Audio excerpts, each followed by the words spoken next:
Sidney Poitier's celebrated career had a profound impact on African-American families. His achievements on screen and his activism were a source of pride.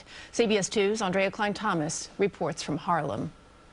The Marquis of the Apollo Theater remembered Sidney Poitier, a place where the actor made history in the 1950s as part of The Detective Story, the first dramatic play to be shown on the stage. He taught us what we had to deal with in this society during the 50s and the 60s, and that gave me the strength to do and be the kind of person that I am right now.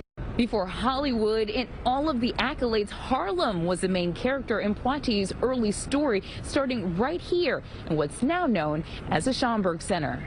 The American Nero Theater gave Poitier his start, albeit a rocky one. He was rejected during his first auditions. He came back actually offering to do janitorial work so that he could become part of this august group of Black actors.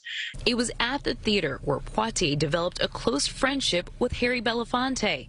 Other alums include Ossie Davis, Ruby Dee, and Clarice Taylor. When you are groomed and encouraged and nurtured in your community, they have instilled values in you that you reflect in the projects that you choose. Projects from Broadway to the big screen, intentionally portraying characters with depth and a humanity counter to the narrative of the time.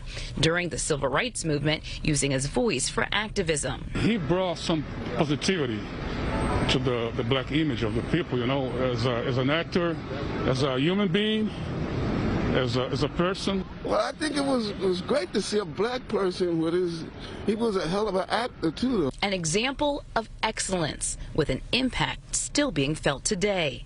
In Harlem, Aundrea Cline-Thomas, CBS 2 News. And when asked about his career, Poitier was quoted as saying, quote, "I felt very much as if I were representing 15, 18 million people with every movie I made." And that was my family, too. Growing up, all you heard about Sidney Poitier. So I finally met him, Christine, years ago, and he flat out rejected me for an interview. He's like, "No, I'm not doing it." So what do you mean? Well, he is Sidney Poitier. I know, but it's the beginning of a great story. I posted it on Instagram. He lives up to the, the hero status that you expected. It was an amazing experience. When I think of him, Maurice, I think of regal. Yeah. That's the word that... Charm and grace, absolutely. All right. We have much more for you on Sidney Poitier's life and career on our streaming service, CBSN New York, and we created a photo gallery on our website. You can find that at cbsnewyork.com.